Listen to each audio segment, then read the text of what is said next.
Pak, saya mewakili saya sendiri nih Pak. Saya mau tanya, ini kan bahannya kan ada yang Bapak tadi bilang iceberg ini ya. Juga ada bayam nih ibu-ibu. Nah, yang mau saya tanyakan, ini memang menyehatkan tubuh kita.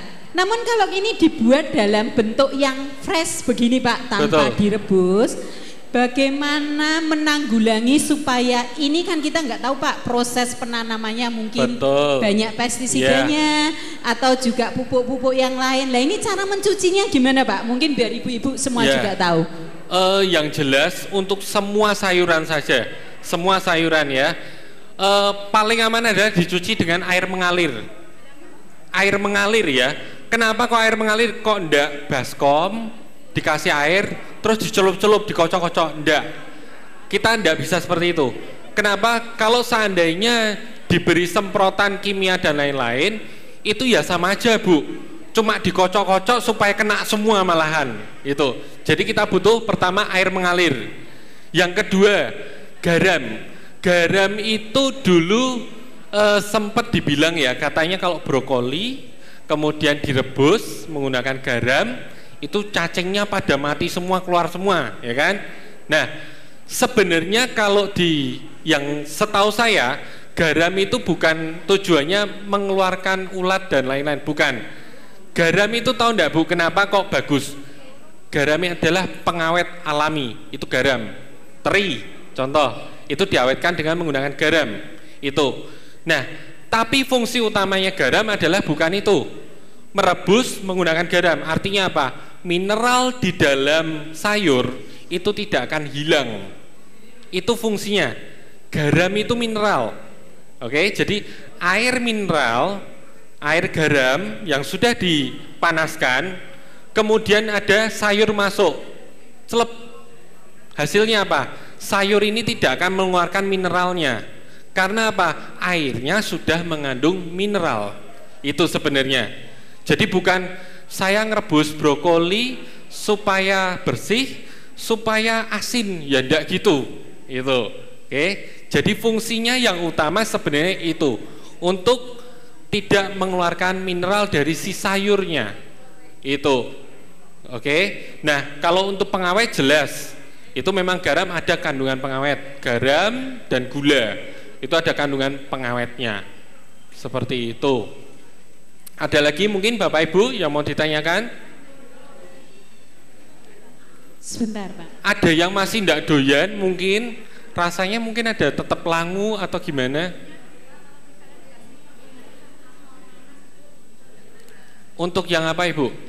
Salad ditambahin nanas. Oke, nanas sama timun bisa juga Ibu. Cuman saya memilih isian salad ini memang adalah benar-benar konsen ke high kalsium. Bapak Ibu jangan takut, emang Chef Doni tahu ya kandungannya ini. Ini sudah dipraktekkan di PT Rose. Mungkin Bapak Ibu pernah dengar PT Rose ya.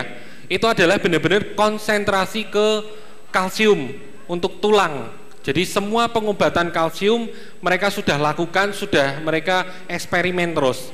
Jadi resep ini sudah dipakai oleh PT Rose di tahun sekitar 2010.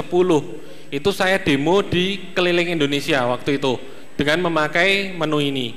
Itu. Jadi sudah pasti yakin ini benar-benar kalsiumnya memang tinggi untuk Bapak Ibu. Ada satu pertanyaan Pak dari Ibu di sana. Ini kan dalam membuat salad kan kita menggunakan minyak zaitun. Betul. Nah, mungkin ada ibu-ibu yang kurang pas atau tidak suka dengan minyak zaitun. Apakah ada bahan alternatif pengganti? Itu yang pertama.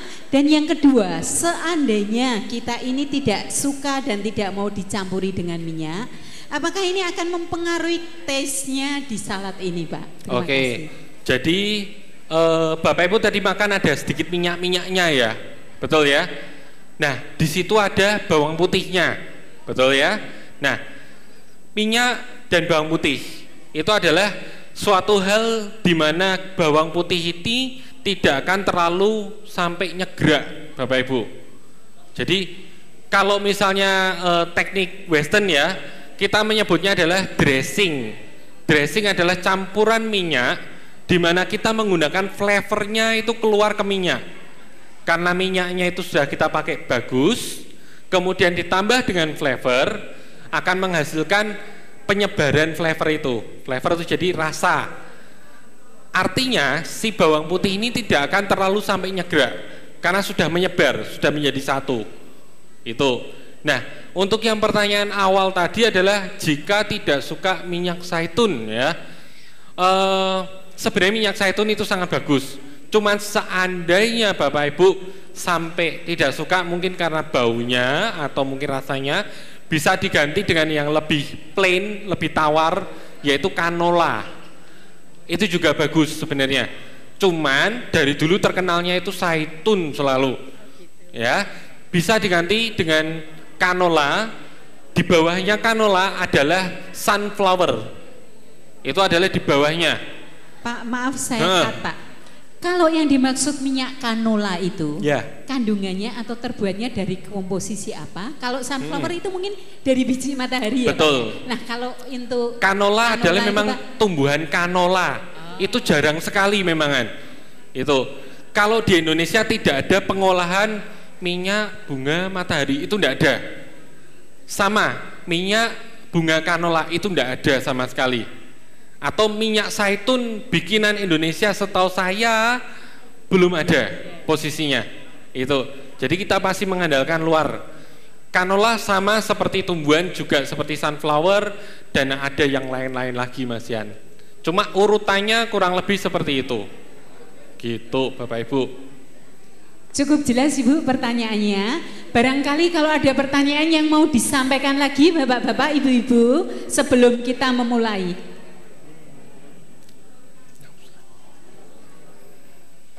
Ada mungkin Bapak Ibu yang masih ganjel tentang salad? Ya. Itu untuk campuran sari jeruknya, apakah memang harus pakai kalengan itu atau kita bisa ambil dari jeruk sankis? Atau kalau misalkan tidak ada, bisakah kita ganti dengan yang lain, misalkan dengan lemon atau apa gitu? Oke. Sama satu lagi, yang Italian herb itu terdiri dari apa? Misalkan seperti rosemary atau apa, kadang kan setahu saya kalau saya ke supermarket saya kok kelihatan tidak pernah lihat yang mix itu loh. Ya. Terima kasih. Oke, untuk Italian herb terdiri dari apa Bapak Ibu? Mungkin kalau tidak ketemu bisa nyampur sendiri mungkin ya. Itu adalah terdiri dari oregano, itu pasti. Jadi ada oregano, kemudian ada basil, kemudian ada thyme. Thyme itu tulisannya THYME. Thyme itu. Kemudian ada rosemary. Rose ROSE, Mary biasa. Rosemary. Oke, jadi itu adalah bumbu-bumbu basicnya Italian. Hampir semua akan memakai bumbu itu pasti. Oke. Cukup jelas ya kira-kira ya. Oregano, basil, thyme, rosemary. Itu. Terus pertanyaan pertama tadi apa, Bu? Pertanyaan tadi pertama? Jeruk. Oh, jeruk, Pak. Ya. Jeruk kalau mau diganti sunkist bisa. Cuman memang kita repotnya ndak ada motongin dulu. Nah, itu yang agak merepotkan. Kalau misalnya diganti lemon dan lain-lain bisa, tapi rasanya yang kita dapatkan bukan seger, tapi semriwing sampean asemnya itu. Mau diganti stroberi bisa, tapi kembali lagi ke yang kita praktekkan kali ini adalah khusus konsentrasi ke kalsium itu. Begitu. Mau diganti bisa banget. Tadi ada ibu yang bilang ya, mau ditambahin timun atau nanas boleh enggak? Boleh, sangat boleh. Jadi kalau memang suka boleh banget. Cuman itu sudah tidak konsentrasi ke kalsiumnya. Kalsiumnya ya Pak ya. Itu. Mungkin ada yang menanyakan harus berapa kali sih untuk makan salad ini supaya berefek ke kalsium? Sekali lagi, makanan ini adalah pemeliharaan, bukan pengobatan. Ya, jadi sama seperti chicken herbal soup itu bukanlah pengobatan, tapi pemeliharaan. Jadi di mana Anda bisa memakan itu teratur sekitar 2 kali seminggu dengan porsi yang cukup dan teratur, itu akan menimbulkan pemeliharaan dalam tulang. Seperti itu. Ada lagi mungkin Bapak Ibu yang mau tanyakan, atau mungkin pertanyaan lain boleh loh. Jadi misalnya pengen masakan apa selanjutnya, atau kemungkinan tertarik apa, silahkan. Atau mungkin ada yang nyelonong sampai bisnis resto, silahkan, boleh-boleh aja. Jadi ibu-ibu, bapak-bapak, Chef Doni ini menguasai banyak bidang. Sebagai konsultan ya Pak ya, sebagai konsultan resto, juga sebagai apa ya, pembuat resep-resep inovasi yang baru ya Pak, dengan varian yang bermacam-macam, yang basicnya tidak hanya European food ya Pak ya, bisa Chinese food, bisa masakan Jepang, juga masakan Indonesia, bisa masakan yang lain. Jadi barangkali bapak-bapak dan ibu-ibu ada ide atau pemikiran yang bisa disampaikan, monggo saya persilahkan ya Pak Doni ya.